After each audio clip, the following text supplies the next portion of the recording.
तो हमें क्या पता लगाना है इसमें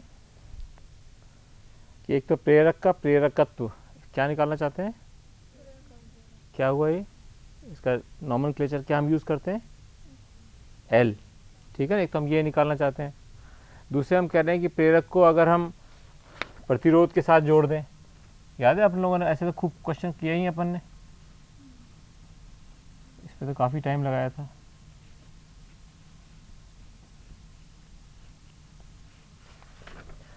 यदि प्रेरक को 8 ओम के प्रतिरोध के साथ जोड़ दिया जाए श्रेणी क्रम में और 30 हर्ट्ज की आवृत्ति पर कितनी प्रतिबाधा होगी, यानी कि यहाँ पे अगर 30 हर्ट्ज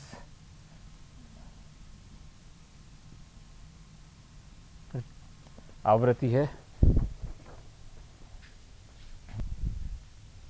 सबसे महत्वपूर्ण इस क्वेश्चन के अंदर है कि आप पहचानो कि क्या प्रेरकत्व है, क्या प्रतिबाधा है, क्या प्रतिघात है, ये फ्रीक्वेंसी है, ओमेगा नहीं है, ये प्रतिघात है। तो प्रतिघात है तो क्या होगा ये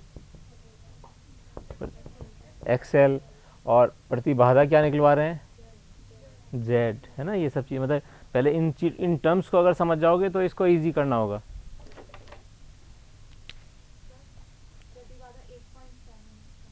प्रतिबाधा 8.7, चलो लेट अस सी कैसे आया, अभी देखते हैं बेटा। चलो सबसे पहले अपने को निकालना है प्रेरकत्व। हम लोग क्या जानते हैं, X L is equal to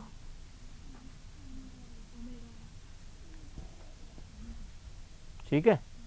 हमको क्या दिया हुआ है इस चार्ट के अंदर, प्रतिघात। प्रतिघात क्या होता है, प्रतिघात वैसे क्या होता है, एक्सएल क्या होता है, जो रिवर्स रिवर्स आपने सीखा था ना, minus I is equal to minus L D I by D T, minus L D Y by D T, नहीं अपने सीखा था ये वाला, जब हम लोग एक सर्किट बना रहे थे,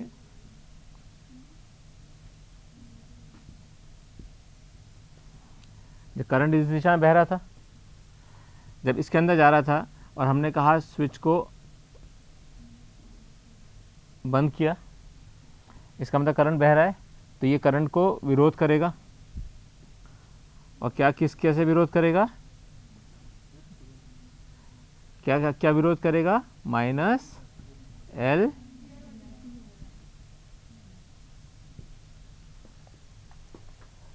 अब यहाँ पे देखो आप, प्रतिघात, इसका मतलब पहले इसको इसके फॉर्म में लिख लो कि ये क्या चीज़ है, एक्स एल, ठीक है ना, ये एक्स एल है। ये म्यू क्या होता है, आवृत्ति, और ओमेगा क्या रिलेशन है, पहले यहाँ पे लिख लो। अपने को पता है कि omega is equal to 2 pi nu, यानी कि यहाँ पे किस चीज़ की वैल्यू दे रखी है, ओमेगा अपॉन,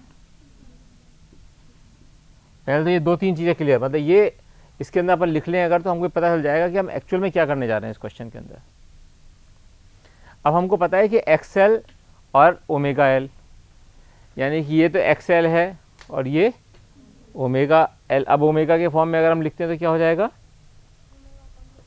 ओमेगा अपॉन 2 पाई है। तो इसका स्लोप, इसका स्लोप क्या दिखा रहा है, इसका स्लोप क्या दिखा रहा है, स्लोप मीन्स इसका स्लोप क्या होता है, लंब अपॉन आधार। अगर हम इसको देखें तो क्या होगा, ये लंब अपॉन आधार। लंब क्या है, एक्सएल, एक्सएल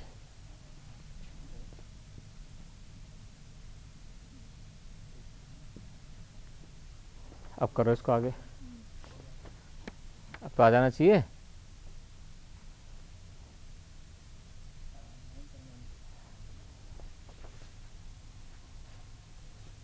आधार क्या दे रखा है, न्यू दे रखा है। तो अगर आप कोई से के भी निकाल लो, जैसे ये दिया हुआ है 2 और 4 के बीच में, तो अपन यहाँ पे एक ट्रायंगल बना लो छोटा सा, चाहे छोटा बनाओ चाहे इधर वाला बड़ा वाला बना लो। अब अपने को ये पता है, ये तो है 2 और ये क्या है 100,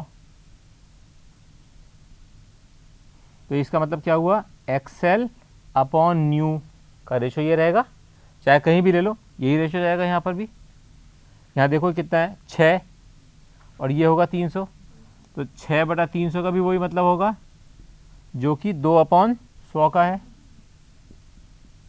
यानी इसका ये स्लोप स्ट्रेट लाइन स्लोप है। तो इस ग्राफ को देख के हमें क्या पता चला कि ये 6/300 या 2/100 ये किसका रेशो निकला, एक्सएल अपॉन न्यू का रेशो कितना आ गया, 2 या 1 अब देखो हमें कोई क्या पता है, एक्सएल अपॉन न्यू पता है। अब तो एल निकाल के बताओ, अब एल कैसे निकलेगा, अपने को एक्सएल बटा न्यू पता है, और अगर हम यहाँ पे इसको न्यू के फॉर्म में लिखें तो क्या होगा, 2 पाई न्यू एल है ना। अगर हम इसको एक्सएल बाई, ये अपने निकाला एक्सएल बाई न्यू दिया हुआ है ग्राफ के अंदर, तो सिंपल कुछ नहीं करना है इसको, XL upon nu is equal to 2 pi L. XL by nu कितना दे रखा है, 1/50 is equal to 2 pi L. तो इसलिए एल कितना हुआ, 1/100 पाई।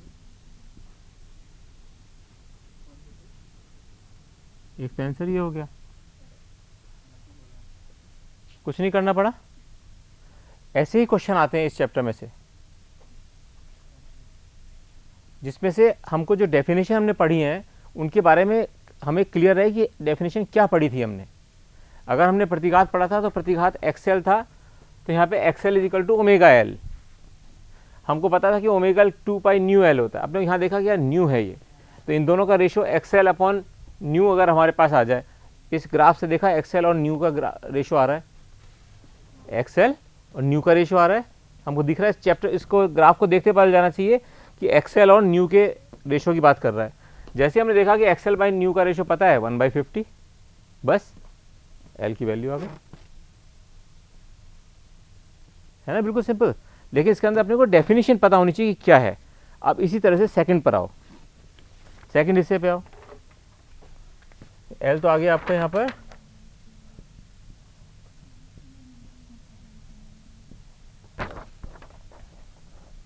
अब सेकंड देखो जरा क्या है। सेकंड में क्या कह रहा है, प्रतिबाधा का मतलब z is equal to under root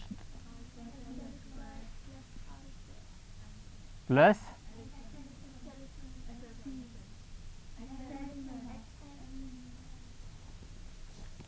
ठीक है। अब बताओ यहाँ पे अपने को एक्सएल तो पता चली गया, एक्सएल तो ओमेगा एल है, तो क्या हुई एक्सएल की वैल्यू निकालो। इसे अब तो सिंपल, अपने को एक्सएल निकालना बेटा, एल पता है अपने को, एल पता है, एल एक्सएल क्या होता है, किसी से भी आ जाएगा बेटा, सिंपल कोई से भी निकाल लो। अगर यहाँ पे एक्सएल लिखें, एक्सएल क्या होता है, ओमेगा एल, अभी तो अपन ने लिखा है बार बार, तो XL is equal to omega L. Omega L क्या होता है, 2 pi nu into L, L अपन ने निकाल ही लिया, तो यहाँ पे क्या लिखेंगे 2 पाई 1/100 पाई एल। ठीक है, कोई कंफ्यूजन, कट गया ये पाई से पाई, तो क्या बचा L/50, XL is equal to L/50। अब बताओ यहाँ एक्सएल की वैल्यू क्या रखी जाएगी,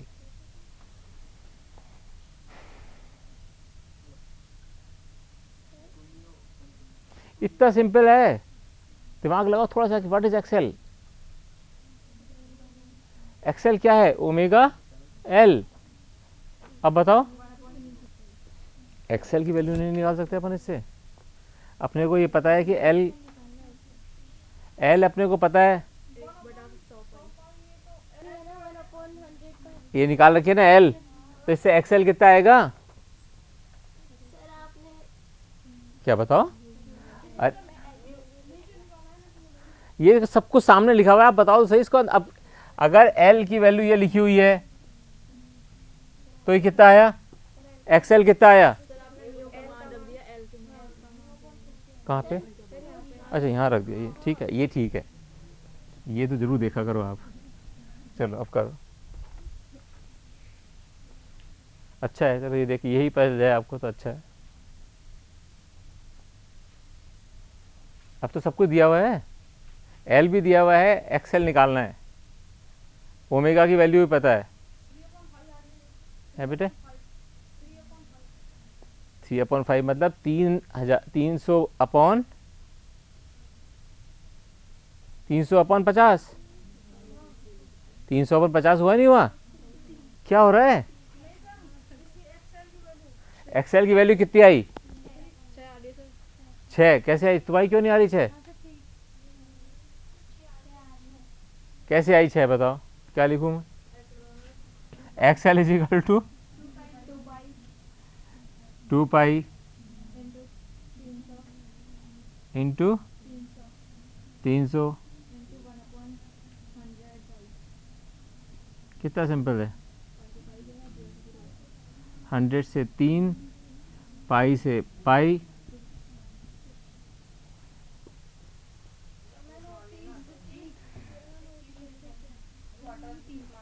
वो मैंने इसे सिंपल कर दिया था इससे कि आपको कैलकुलेशन सरल हो, वो 30 में करने में आपको पॉइंटों में आता उत्तर, इसलिए मैंने आपको बता दिया था, मैंने कहा इसलिए इसको मैं कर रहा हूँ जिससे कि आपको पॉइंटों में नहीं करना पड़े, नहीं तो 30 करते पॉइंट में आ जाता उत्तर। अब क्या हुआ जी, जेड √r², आर क्या है 8, 8 का स्क्वायर प्लस 6 का स्क्वायर, यानी कि 6 6 34, 8 64,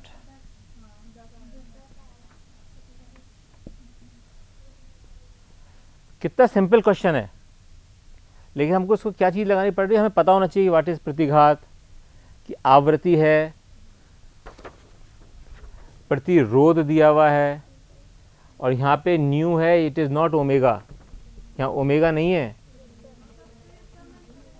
हाँ तो मैं ये थोड़ी कह रहा हूँ गलत बताया था, यहाँ पे ओमेगा नहीं है, यहाँ पे न्यू है, यहाँ एक्सएल है, तो हम लोगों को जब अगर हम एल निकालना चाह रहे हैं तो हमको पता है कि omega L is equal to XL, तो इस वाले ग्राफ से हमने निकाल दिया है इसका रेशो एक्सएल और न्यू का, यानी कि एक्सएल और ओमेगा का रेशो आ गया बेसिकली, 2 पाई तो एक कांस्टेंट है, ऊपर नीचे कहीं भी कट जाएगा।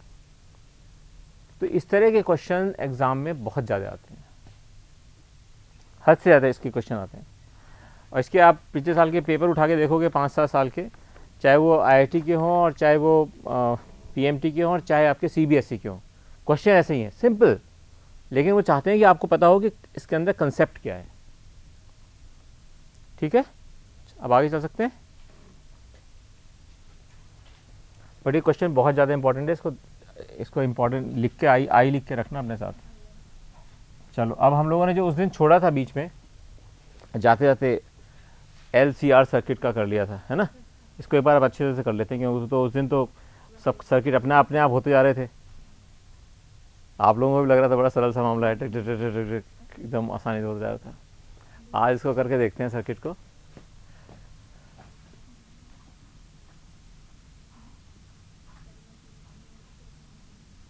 किसी बच्चे ने अब तक मुझसे ये क्यों नहीं पूछा कि पहले रेजिस्टेंस क्यों बनाते हैं?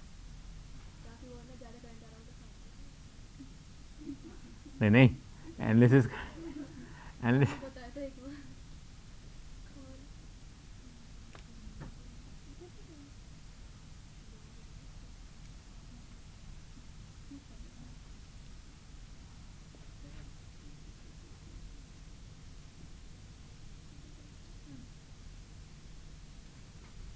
VR is equal to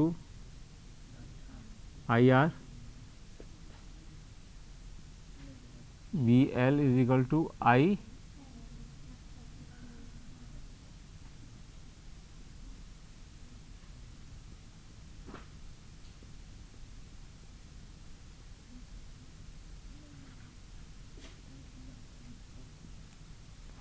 okay. आपका इसका अपन ने क्या सूत्र सीखा था जो किसी किताब में नहीं था, जो सरलता से सॉल्व हो रहे थे आपको उस दिन, इतने आसानी से क्वेश्चन क्यों सॉल्व हो रहे थे? इससे सॉल्व हो रहे थे अपन के क्योंकि अपन ने इसको थोड़ा चौड़ा बनाया था, ठीक है, सबसे पहले अपन ये जानते हैं कि रेजिस्टेंस में चूंकि आई और आर के बीच में कोई भी फेज डिफरेंस नहीं होता, जब आई ऊपर जाता है जब आर ऊपर जाता है, क्यों V is equal to I R होता है, ठीक है ना। तो अपने को ये हमेशा पता होता है आर के लिए, सबसे पहले आर के लिए बना लो आई और ये वी,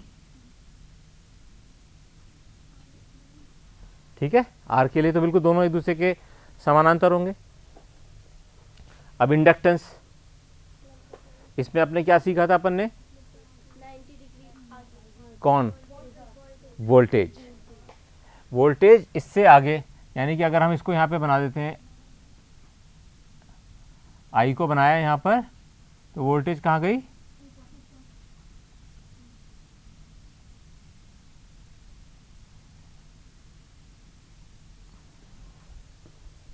ठीक है बच्चों।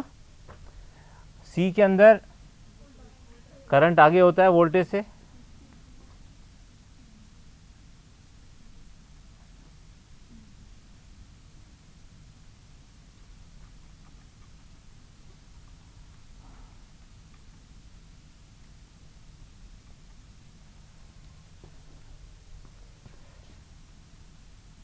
ये डायग्राम अगर अच्छे से समझ में आ गया ना आपको, इसमें से जो 3 क्वेश्चन आते हैं तीनों के तीनों पूरे सही होंगे, ध्यान रखना।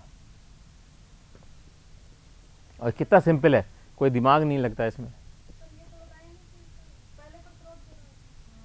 हाँ, इसलिए लगाते हैं पहले प्रतिरोध यहाँ पर, कि हम चाहते हैं कि प्रतिरोध के अंदर क्योंकि करंट और उसके बीच कोई फेज डिफरेंस नहीं है, बाद में हम ये कोशिश कर रहे हैं कि करंट से किसका फेज 90 ज़्यादा है किसका कम है। अगर हम इसको उल्टा करते हैं, मान लो अगर हम आपकी बात को मान लें एक बार,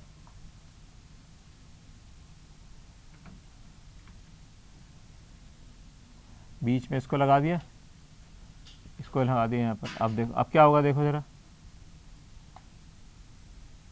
सबसे पहले आप यहाँ बनाओगे कि एक तो यहाँ पे शायद ऐसे जा रहा होगा करंट, शायद, और यहाँ पे वोल्टेज इसके से ज़्यादा होगी,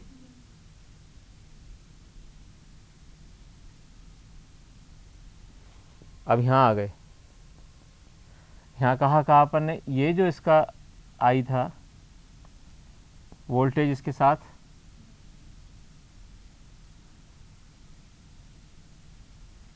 और यहाँ क्या हुआ, जो आई था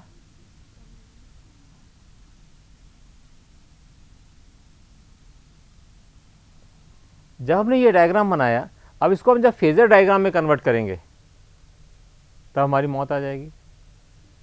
क्यों आएगी, अब इसको देखते हैं जरा, फेजर डायग्राम कैसे बनाएंगे इसका।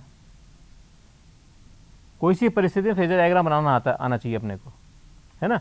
कोई सारे एग्जाम्पल, कोई क्वेश्चन, ये नहीं कि अपन जो इस तरह से कर लिया वही बना पाए एग्जाम में, किसका भी कोई सा भी क्वेश्चन अपने को आना चाहिए कि फेजर डायग्राम कैसे बनेगा। अब हमने ये लिया, इसको यहाँ पे लेता हूँ, इससे आपको समझ में आएगा अच्छे से। अब देखो आप कितनी परेशानी का सामना करना पड़ेगा।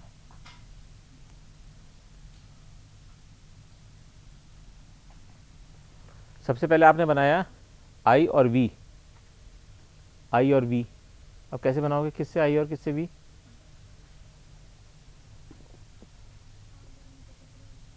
किससे, कहाँ से शुरू करोगे इसको बनाना।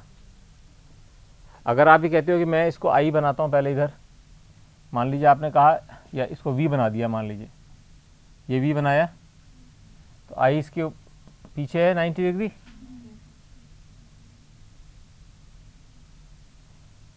एल, ठीक है। अब ये क्या आ गया, दोनों एक से, यानी आई के डायरेक्शन में वी है, इसके डायरेक्शन में ही, और ये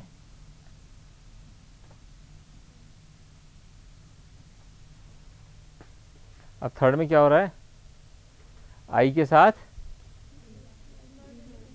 90 डिग्री, आई से 90 डिग्री पीछे,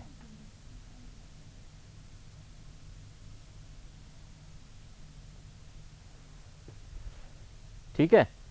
अब अपन क्या करेंगे, वी सी और वी एल,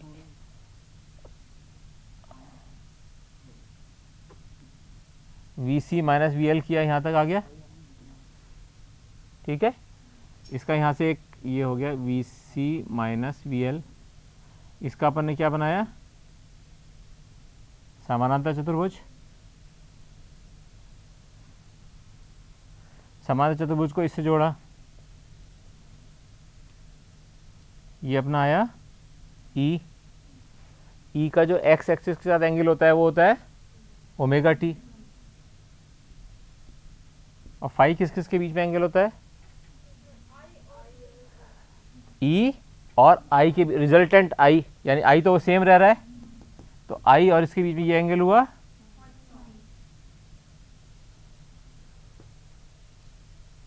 समझ में आ रहा है।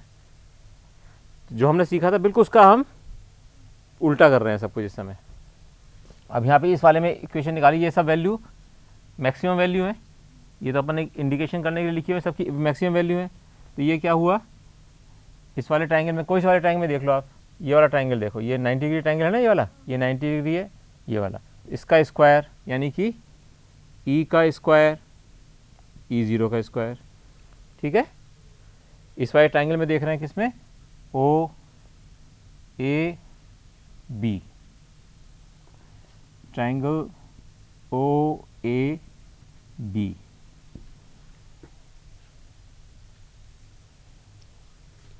ई स्क्वायर यानी कि ये वाला स्क्वायर प्लस ये स्क्वायर, ये क्या है, V C minus V L का square, V C minus V L का होल स्क्वायर प्लस ये वाला, ये क्या है,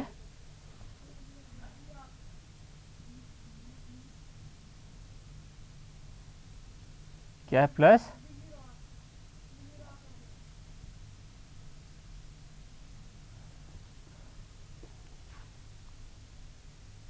ठीक है।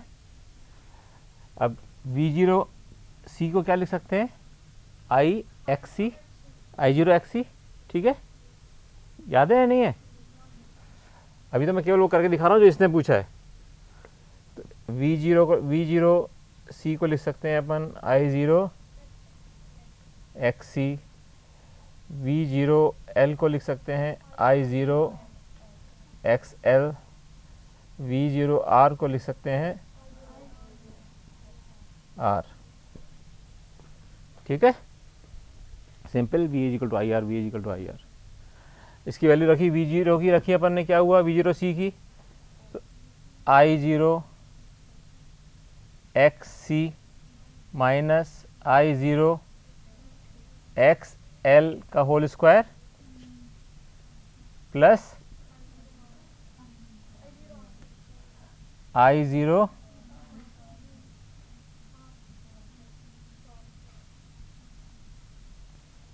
ठीक है, क्या हुआ, आई जीरो बाहर आ गया, आई zero square x C minus X L plus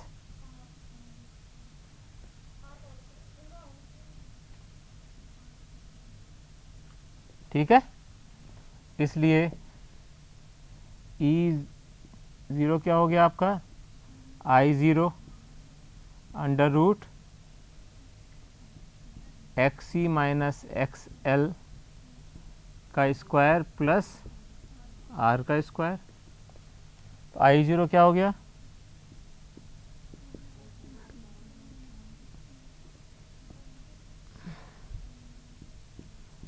x C minus X L का स्क्वायर प्लस आर का स्क्वायर। यहाँ पर एक्स सी बड़ा अपन ने लिया है, एक्स एल से लिया ना बड़ा यहाँ पे, और अगर हम इस एक्स एल वाले को बड़ा लेते तो एक्स एल माइनस एक्स किया जाता। तो इस नीचे वाले टर्म को क्या कहते हैं, प्रतिबाधा। तो यहाँ प्रतिबाधा क्या हुई,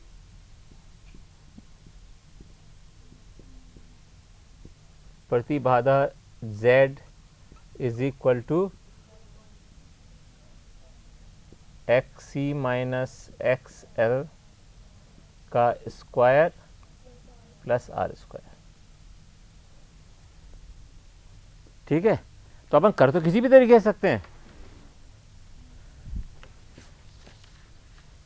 लेकिन ये थोड़ा सा मतलब है तो ये भी सब सरल, सब कुछ कठिन नहीं होता कुछ भी फिजिक्स में, लेकिन ये है कि आपको फिर आइडिया होना चाहिए बिल्कुल ये डायग्राम का। लेकिन चूंकि किताबों में ये डायग्राम नहीं होता, केवल ये स्केच दिया होता है केवल, किसी भी किताब में आप देखेंगे तो आप जैसे ही इसकी जगह इसको करेंगे गए काम से। आप सोचेगा अब किसको क्या लिखना है, कैसे माइनस आएगा, कौन सा प्लस आएगा, आप कर ही नहीं पाओगे उसको। इसलिए अपने को क्या सीखना है इसके अंदर, महत्वपूर्ण ये बात है कि जब भी हम कोई सा भी किसी जगह भी लिखा बना हुआ हो, अपने को उसका ये डायग्राम, फेजर डायग्राम जो अपन ने ये मेथड ईजाद कर रखा है, इसको बना लेना चाहिए। और इसको बनाते ही अपना कोई सा भी क्वेश्चन, अब जैसे इसने पूछा ना, अब तो इसका भी आंसर वही आया जो अपन उससे करते, सेम का सेम बिल्कुल क्वेश्चन आया। सेटिस्फाई है बेटा? तो इसका मतलब ये हुआ कि हमको इस चैप्टर में, मैं जो बार बार आपसे अनुरोध कर रहा हूँ, ये कर रहा हूँ कि ये जो बड़ा वाला जैसे डायग्राम बनाते हैं ना, बड़ा चौड़ा वाला, ये इसको बनाना बिल्कुल स्पष्ट रूप से अपने को आना चाहिए। इसको बनाएंगे तो कोई सा भी प्रॉब्लम आएगी, क्योंकि एग्जाम में जरूरी नहीं है कि आपको इस तरह से क्वेश्चन दे, वो एग्जाम आपको ये भी दे सकता है, और एग्जाम में आपको ये भी दे सकता है कि ये यहाँ पे दे और फिर आर बाहर लगा दे, तो भी फर्क, अपने को फर्क नहीं पड़ने वाला। ठीक है? इसलिए इस डायग्राम में अगर कुछ कंफ्यूजन हो रहा हो तो मुझसे फिर पूछ लो कि इससे ये वाला डायग्राम कैसे बनाते हैं। ये तो आ गया ना तुम्हें कि उससे हम कैसे बनाते हैं। अपन चलते गए अपने आप, देखा अच्छा ये यहाँ था, फिर इससे अगर पीछे जाना है तो लो भाई 90 डिग्री के पीछे चले गए, तो अपने लाइन डायग्राम इस तरह से आ गया। किसी बच्चे को कहीं भी कोई डाउट? ठीक है बच्चे, तो अब मैं इसको उस तरीके से नहीं करता हूँ, फिर दोबारा रिपीट करना चाहिए, तुम लोग घर पे ट्राई करना। जब मैंने कर ही दिया उसको इस तरीके से, तो इस वाले तरीके से तो घर पे कर ही सकते हो, है ना? मुझसे क्यों दोबारा कराते हो? यहाँ पे रिपीट कराने से कोई मतलब नहीं। ओके, नाउ एक बहुत ही इंपॉर्टेंट एक टर्म आती है, प्रतिबाधा ट्राइंगल। प्रतिबाधा ट्राइंगल इसी से बनेगा। जब अपन नई डायग्राम बनाए तो इसी से प्रतिबाधा ट्राइंगल भी बनाना चाहिए अपने को। उसको कहते हैं प्रतिबाधा आरेख।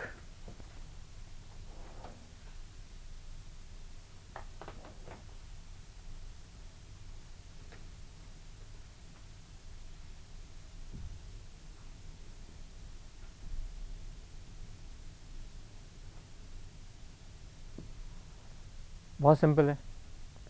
अपन ने ये ट्राइंगल देखा था, कहाँ गया? ए ओ ए बी। अब दोबारा उसी को देखते हैं एक बार। ट्राइंगल ओ ए बी, आज इस बच्चे ने जो बना दिया उसी से कर लेते हैं सारी एक्सरसाइज। ठीक है? ट्राइंगल ओ ए बी में देखो, ये क्या है? आई एल और आर का है, इसका मतलब रेजिस्टेंस से संबंधित है ये। तो नीचे एक बना दो लाइन रेजिस्टेंस, अभी पहले कोई सी बना लो, एक तो ये है रेजिस्टेंस।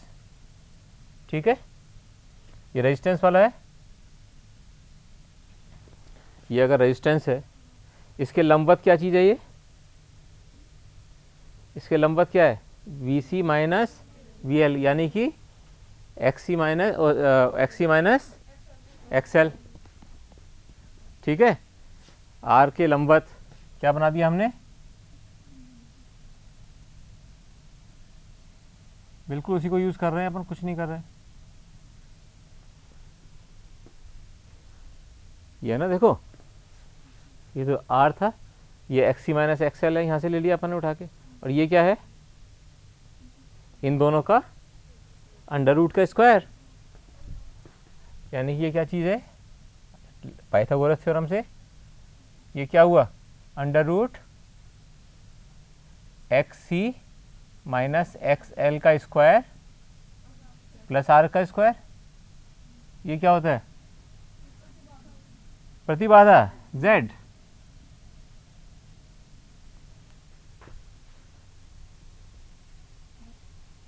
और फाई किस किस के बीच में एंगल होता है?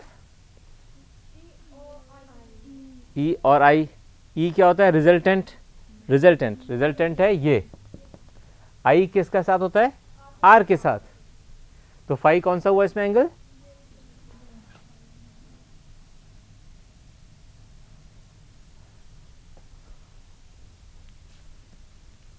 बहुत सिंपल चीज़ है, मुझे तो बहुत मज़ा आता है इस चीज़ों को करने में।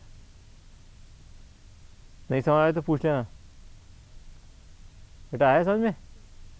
देखो दोबारा देख लो, अपन ने ये देखा पहले इस लाइन को, हमेशा पहले अपन आई एल आर रेजिस्टेंस वाले को देते हैं ना, तो आई एल आर को देख लिया, ये है लाइन खींच ली।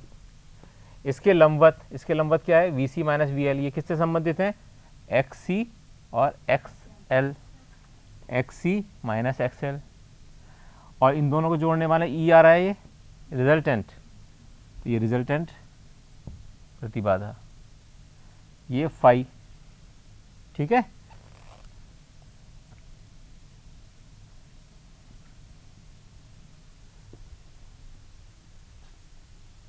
यहां कॉस फाई को कहते हैं,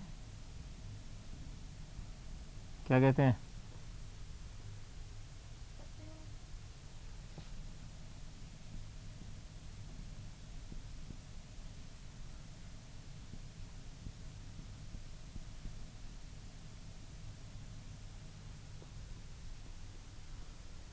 वैसे इसका डेरिवेशन भी है, लेकिन इसका डेरिवेशन आज तक कभी नहीं आया पिछले 100 साल में। कर सकते हैं इसको भी, लेकिन इसमें आप लोगों को क्योंकि डबल इंटीग्रेशन आता है, इसलिए मैं चाहता नहीं कराना इसको, फिर आप इस चैप्टर से डर जाओगे बिना बात। आप तो इसको केवल ये याद रखो कि ये शक्ति गुणांक कहलाता है। शक्ति गुणांक का क्या मतलब हुआ, शक्ति गुणांक किस किस के बीच में, देखो फाई है ना, इसका मतलब P इजिकल टू क्या होता है, V इंटू आई, अपन जानते हैं ना क्या होता है P, power is equal to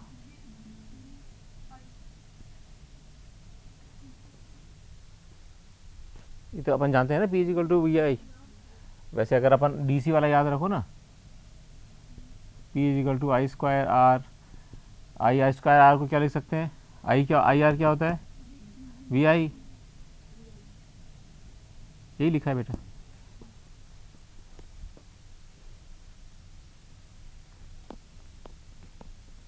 ठीक है, अब ये बताओ जरा कि इस cos फाई का महत्व क्या है। अगर मान लो phi is equal to 90 degree, phi is equal to 0 है, मान लो पहले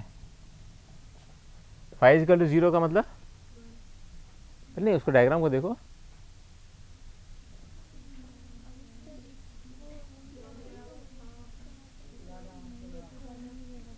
क्या हो गया, अगर हम फाई इजिकल टू 0 कर देंगे तो क्या हो जाएगा, प्रतिबाधा कहाँ जा रही है, इसका क्या मतलब हुआ कि प्रतिबाधा केवल आर के बराबर रह गई, प्रतिबाधा केवल आर के बराबर रह गई। भाई जब आर पे आके बैठे यहाँ पे, इसका मतलब आर के बराबर जो आर की रोल था वही इसका रोल हो गया। इसका मतलब अब हमें एक्सएल और एक्सी की कोई आवश्यकता नहीं है। अगर पावर फैक्टर मतलब फाई इज इक्वल टू 0 हो, और पावर फैक्टर क्या हुआ, इसका मतलब कॉस फाई क्या हुआ, कॉस 0 क्या होता है 1, यानी कि अगर पावर फैक्टर 1 है तो क्या हुआ, ये इसके ऊपर यानी एक्सएल माइनस एक्सी आर के बराबर हो गया आके।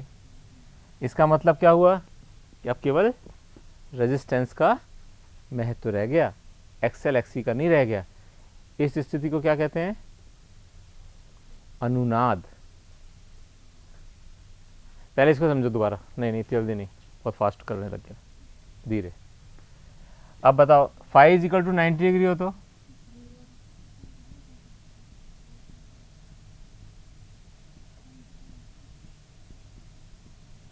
अब यहां देखो जरा, फाई इज इक्वल टू 90 का मतलब क्या हुआ, क्या हुआ यहाँ पे डायग्राम, अगर ये फाई इज इक्वल 90 डिग्री करते हैं तो हम,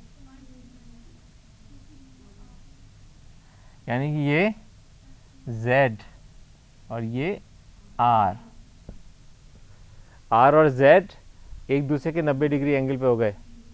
अब जरा वहां पे पहुंच जाओ जल्दी, क्या हुआ इसका मतलब, इसका मतलब जो R की वैल्यू है Z उसके विपरीत फेज में है, यानी कि क्या हुआ R और Z 90 डिग्री के फेज डिफरेंस पर हो गए। कौन कौन, R और Z, Z अपन ने Z लिया ना, ये Z का मतलब XC माइनस XL का स्क्वायर प्लस R का अंडर का स्क्वायर। ये और R 90 डिग्री के फेज डिफरेंस में आ गए। ठीक है, यानी कि प्रतिबाधा, इस सर्किट की प्रतिबाधा और प्रतिरोध एक दूसरे के 90 डिग्री के कोण पर फेज डिफरेंस पर आ गए। बताओ, सिंपल है वैसे तो, अगर नहीं समझ में आया तो दोबारा बोल सकता हूं मैं, कोई दिक्कत नहीं है, क्योंकि केवल एक इसी से सिद्ध हो रहा है कि और कुछ नहीं करना है। अपन ने लिखा भाई cos फाई शक्ति गुणांक है। अब शक्ति गुणांक का अपन ने देखा कि फाई 0 रख के देख लिया क्या हो रहा है, फाई 90 रख के देख लिया क्या हुआ है। अपन ने ये डायग्राम इसलिए बनाया था इससे कि अपन इस चीज़ को समझ सकें। अगर हमने 0 रखा तो ये इसके ऊपर आके गिर गया, इसका मतलब केवल रेजिस्टेंस रह गया। इसका मतलब करंट उस समय क्या होगा, अधिकतम। जब केवल रेजिस्टेंस रह गया, ये तो गायब हो गए भी सारे के सारे, और जो रेजिस्टेंस में करंट था वही करंट रह गया, तो यानी कि जो अधिकतम करंट था वही करंट रहा। नहीं, अभी कुछ चेहरों से मुझे कॉन्फिडेंस नहीं नजर आ रहा। ये समझ में आ रहा है नहीं आ रहा है कि cos फाई अगर शक्ति गुणांक है तो P इज टू आई होता है, और ये फाई इज 0 रखने से क्या होगा और फाई इज 90 रखने से क्या होगा, ये समझ में आ रहा है या नहीं? 90 वाला नहीं आया। 90 डिग्री अगर हुआ तो ये एंगल 90 डिग्री हुआ बेटा, यानी कि Z जिसके अंदर की R भी इंक्लूडेड है, यानी कि इस पूरे सर्किट का, अभी हम बात कर रहे हैं कि पूरे सर्किट का, इस पूरे सर्किट का मान लीजिए प्रतिरोध जो भी है Z XC माइनस XL का स्क्वायर प्लस R स्क्वायर, ये और जो रेजिस्टेंस है वो एक दूसरे के 90 डिग्री फेज डिफरेंस पर आ गए हैं। इतनी सी बात, सिंपल, कुछ ज़्यादा इसमें दिमाग लगाने की जरूरत नहीं है। ठीक है, ये तो अपन हजारों बार कर चुके हैं, पूरा वेव ऑप्टिक्स, दोलन, उसका 4-5 चैप्टर सब जगह अपन यही करते आए हैं। ठीक है, अब अपन इसको देखते हैं कि अनुनाद क्या होता है। अनुनाद पे क्वेश्चन बहुत बहुत बहुत बहुत ज़्यादा बार आते हैं, और कितनी सिंपल चीज़ होती है उसको अभी आपको देखे, आप कहोगे क्यों आते हैं।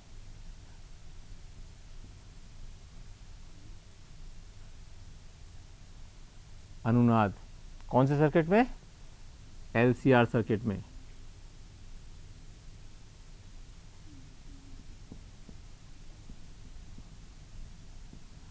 साउंड में अनुनाद पढ़ा था, क्या था अपन ने जब पढ़ा था ना साउंड वेव अनुनाद, जब दोलन पढ़ रहे थे तो अपन ने कहा था अनुनाद होता है, पता ही नहीं मतलब। अरे यहाँ पढ़ाया बेटा, यहाँ फर्स्ट वीक शुरू से किया है मैंने यहाँ पे पढ़ाई।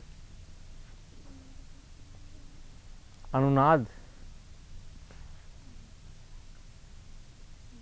कोई तो बच्चा होगा उस समय, कुछ तो थे इनमें से बैठे में से 3-4 बच्चे थे, तुम थी, तुम तो शुरू से पहले दिन से थी। फिर अनुनाद, अनुनाद कौन सी फ्रीक्वेंसी किस फ्रीक्वेंसी का मिलती है जब होता है अनुनाद? नेचुरल फ्रीक्वेंसी ट्यूनिंग फॉक की फ्रीक्वेंसी से मिल जाए तो आवाज टन करते नहीं, उसे रबड़ से मार के, रबड़ से मारा इसका मतलब हमने एक फ्रीक्वेंसी जनरेट की, उसको अपन ले गए उसके ऊपर, किसके ऊपर, किस पाइप में पानी भरा था, क्या कहते हैं उसको?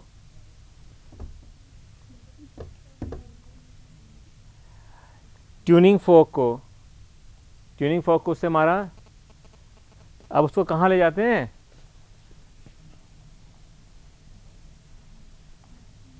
इतनी बार याद है, इस डायग्राम को बना बना के समझाया था।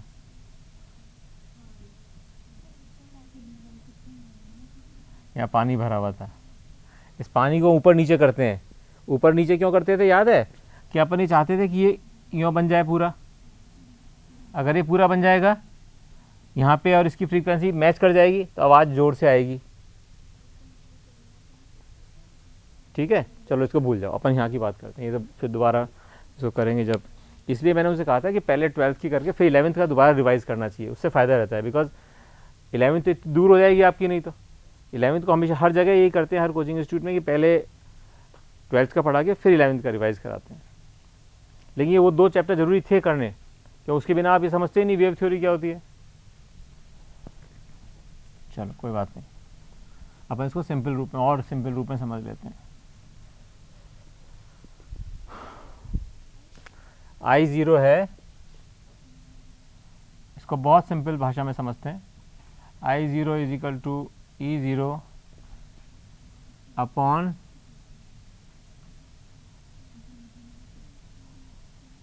XC माइनस XL का स्क्वायर प्लस R स्क्वायर। अब ये मुझे बताओ, इसको देखकर I0 की वैल्यू सबसे अधिक कब होगी? क्यों, उससे क्या होगा? प्रतिबाधा कम होगी, है ना।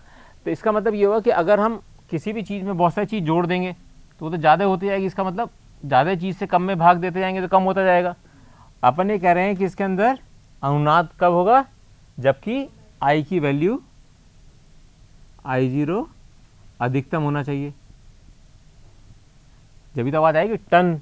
उससे याद करने की बात ट्यूनिंग फॉर्क से जो करते हैं, यानी कि अधिकतम वैल्यू होनी चाहिए। अभी रुक तो जा बाबा,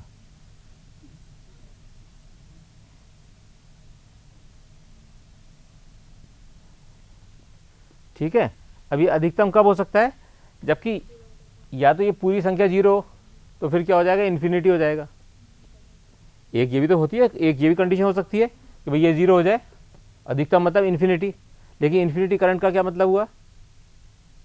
क्या होता है? आई क्या होता है? dx by dq by dt। और ये इन्फिनिटी का क्या मतलब हुआ? अगर हम कहें कि अनंत है ये, अगर इसकी वैल्यू हम अनंत कहते हैं तो क्या हुआ ये? यानी कि अगर इसको कहें कि 1 D Q by D T is infinity, तो इसका मतलब ये चीज़ क्या हुई? 0। 1 ये ले गए इसका, ठीक है। ये तो हो ही नहीं सकता इस संसार के अंदर पॉसिबल। अनंत करंट अनंत तो कभी हो ही नहीं सकता। इसलिए सेकंड बेस्ट ऑप्शन हमारे पास क्या है I0 को अधिकतम करने के लिए? कि हमारे पास ये दोनों टर्म में से एक टर्म रह जाए, इन दोनों टर्म में से एक टर्म रह जाए। लेकिन यहाँ क्या प्रॉब्लम है? इसको क्यों रख नहीं सकते पर इसको क्यों रख सकते हैं? इसमें क्या प्रॉब्लम है?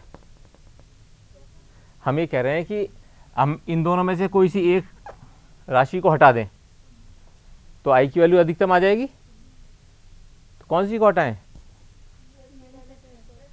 क्यों? R को क्यों नहीं? बराबर हो जाएंगे, फिर तो वैसे दिक्कत नहीं होनी चाहिए। इसका सिर्फ एक ही कारण है कि XC माइनस XL, अगर हमने देखा कि ये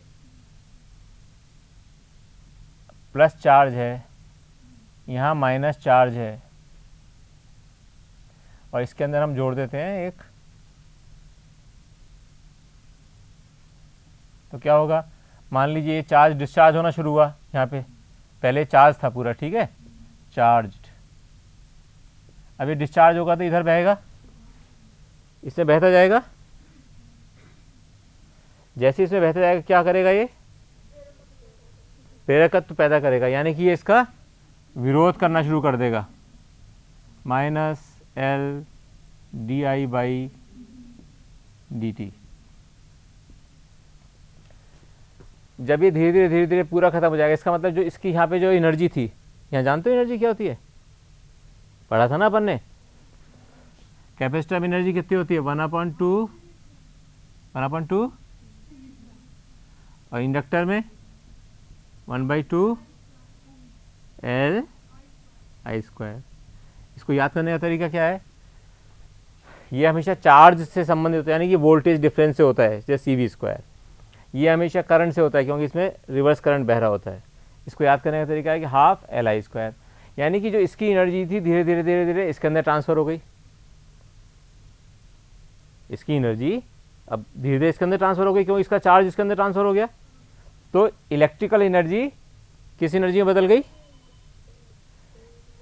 जब किसी भी सोलेनोइड में चुंबकीय एनर्जी में, क्योंकि अपन ने नहीं सीख रखा कि जब इसके अंदर कुंडली के अंदर करंट बहेगा तो उससे चुंबकीय छेद बनेगा, चुंबकीय छेद से फ्लक्स बनेगा, ठीक है ना। इसका मतलब ये हुआ कि ये दोनों की जो वैल्यू है, क्योंकि इन दोनों के बीच में एनर्जी ट्रांसफ़र होती जा रही है, इसलिए ये संख्या कभी भी इसको अधिकतम नहीं बना सकती, क्योंकि वही करंट इसके अंदर जो इलेक्ट्रिकल एनर्जी बना रहा था, यानी विद्युत एनर्जी बना रहा था, वही इसको कन्वर्ट करके यांत्रिक एनर्जी में कन्वर्ट कर रहा है। इसके लिए हमारे पास क्या इंपॉर्टेंट चीज़ रह गई, हम चाहते हैं कि हमारे पास ये रह जाए और ये 0 हो जाए, यानी कि अनुनाद की कंडीशन क्या होगी, अनुनाद की शर्त बहुत सिंपल है, ज़्यादा इसमें ज़्यादा लफड़ा नहीं, इतने आने जाने की ज़रूरत नहीं है, एक ही लाइन में है ये। अनुनाद की शर्त XL minus XC minus XL should be equal to 0। इसका मतलब क्या हुआ, XC is equal to XL। XC क्या होता है,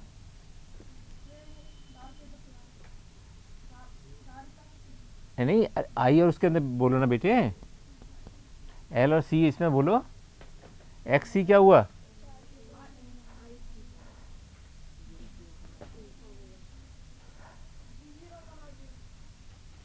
V0 अपन कौन सा वाला,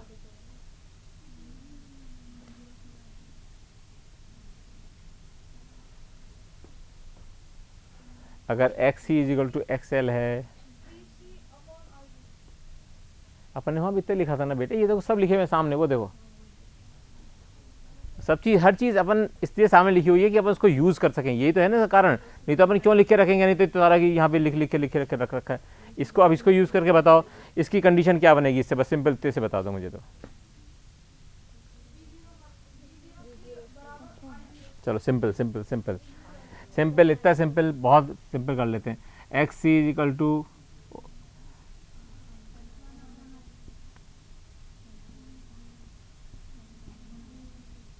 सिंपलेस्ट, कुछ नहीं ज़्यादा वो चीज़ उसको लिखने की वो एक स्टेप अपन डायरेक्ट से पता ही है ना अपने को, ये तो कि XC is equal to 1/ω/c और ये XL is equal to ω/L। इसका क्या मतलब हुआ, ω² इज इक्वल टू 1/LC। इसका क्या मतलब हुआ, ω इज इक्वल टू 1/√LC। ये अनुनाद की शर्त है, यानी कि कोई भी सर्किट LCR सर्किट अनुनाद जब करेगा जबकि ω इज इक्वल टू 1/√LC होगा, यानी कि ये जो टर्म है ये 0 हो जाएगी, और उस समय I0 कितना होगा, उस समय I0 कितना हो जाएगा, E0/√R² is equal to E0/R। इसका मतलब जैसे कि केवल उसमें रेजिस्टेंस रह गया हो सर्किट में, यानी कि अगर LCR सर्किट में केवल रेजिस्टेंस है तो उसके अंदर अधिकतम करंट बहेगा। क्या बोला मैंने, अधिकतम करंट, क्योंकि अनुनाद की क्या कंडीशन है कि अनुनाद की शर्त यह है कि उसके अंदर अधिकतम करंट होना चाहिए। अधिकतम करंट कब होगा, जबकि ω इज इक्वल टू 1/√LC होगा। इतनी सिंपल सी बात है, केवल अनुनाद की शर्त, अनुनाद इसे ही कहते हैं और कुछ नहीं इसके अलावा। एक क्वेश्चन छोटा सा, वेरी स्मॉल, तो ये समझ में आ गया अनुनाद की कितनी सिंपल सी चीज़ है। अनुनाद का मतलब जब XC is equal to XL हो, यानी कि ये टर्म 0 हो जाए, तो I0 is equal to E0/R हो जाएगा, यानी कि करंट उसके अंदर अधिकतम बह रहा होगा। जब LCR सर्किट में जो कि सीरीज़ में लगे हुए हैं LCR, उनमें अधिकतम करंट बहे तो हम कहते हैं कि वो अनुनाद की स्थिति है। और अनुनाद की स्थिति के लिए शर्त है omega is equal to 1/√LC। Simple, कोई इसके अंदर अपने को मन में ज़्यादा कठिनता की बात क्रिएट करनी नहीं है। अब है अपने पास लास्ट शब्द रह गया, इसका हिंदी कठिन है, क्या कहते हैं इसको, इसको तीक्ष्णता क्या कहते हैं, तीव्रता, तीक्ष्णता क्या है, तीक्ष्णता ठीक है, हैं फ्रीक्वेंसी की तीक्ष्णता, यानी कि आवृत्ति की तीक्ष्णता, आधा शय, ठीक है, कोई बात नहीं, कल कर लेंगे अपन। कल अपन दो चीज़ करना चाहते हैं, बहुत ज़्यादा अच्छी इंटरेस्टिंग चीज़ है कि जो अपन ने आज हल्की शुरू भी की है, कि अभी हम लोग ये क्वेश्चन आपके बोर्ड में बहुत ज़्यादा आता है, ये वाला क्वेश्चन, वो ये कहते हैं कि ये जो LC सर्किट है, LC सर्किट, कौन सा circuit, LC circuit, LC circuit जो है वो एक दोलन के रूप में काम करता है। दोलन होता है ना, जैसे अपन इतना सीखा अपने, दोलन करता है नहीं करता है, तो यहां कह रहे हैं अपन कि LC सर्किट दोलन करेगा। ये अपन कल पढ़ेंगे कि LC सर्किट दोलन करेगा, इसका क्या मतलब है, सोच सकता है कोई बच्चा, बताओ, तुमने पढ़ा हुआ है पहले, ये बोर्ड में बहुत बार आया है। LC सर्किट दोलन कैसे करता है, ये अपन कल सीखेंगे।